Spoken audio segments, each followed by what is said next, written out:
Let's imagine for a moment Europe in the 16th century, a continent torn apart by religious wars, decimated by plague epidemics, and dominated by a constant fear of the end of the world. In this turbulent context, in the south of France, a man named Michel de Notredame was born, a man history would come to know as Nostradamus. He was born in 1503 into a family of Jewish origin that had converted to Christianity.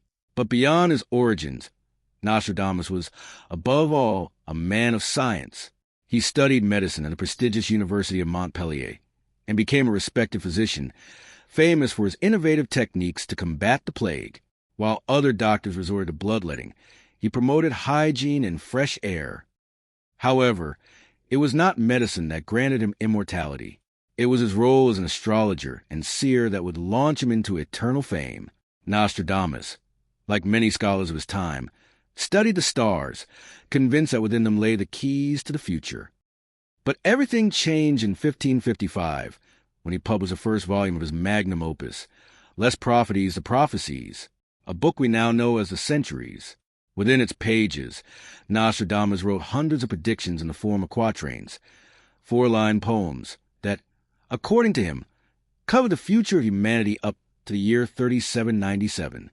Can you imagine writing something like that, and knowing your name would be forever linked to prophecy?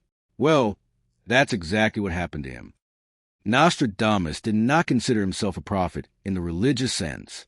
He saw himself more as an observer, someone who, through astronomy and the study of history, could glimpse patterns of the future. But his style was deliberately obscure, cryptic, written in a mixture of French, Latin, and Greek, with metaphors, anagrams, and mythological references that made, and still make, his interpretation very difficult. And it was precisely that ambiguity that brought him fame.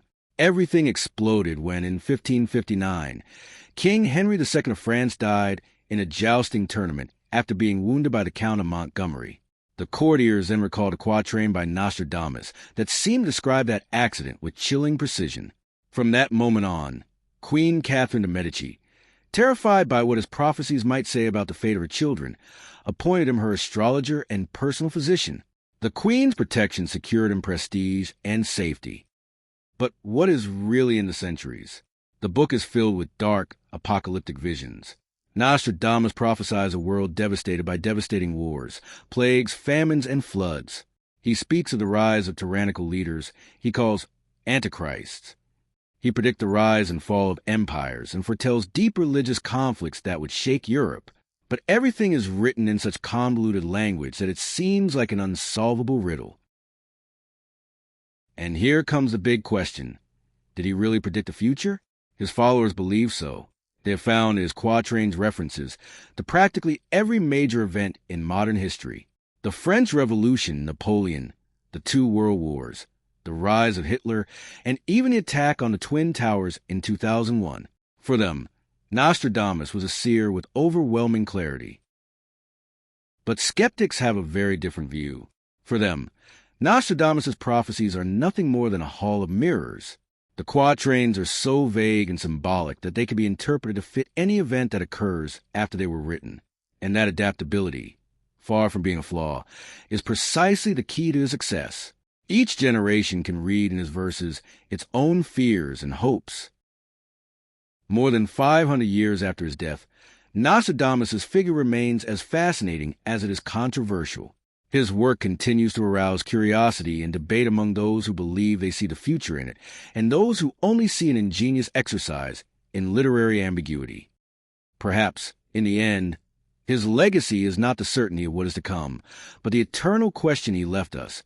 Is the future written in the stars, or is it in the minds of those who interpret them? That question remains open, and it will likely remain so for many centuries to come. And now I want to hear your opinion. Do you think Nostradamus was a true prophet or a master of ambiguity? Leave your answer in the comments. If you found this video interesting, hit like, subscribe to the channel, and activate the notification bell so you don't miss the next episodes. Share this video with someone who is also fascinated by the mysteries of history. See you in the next video.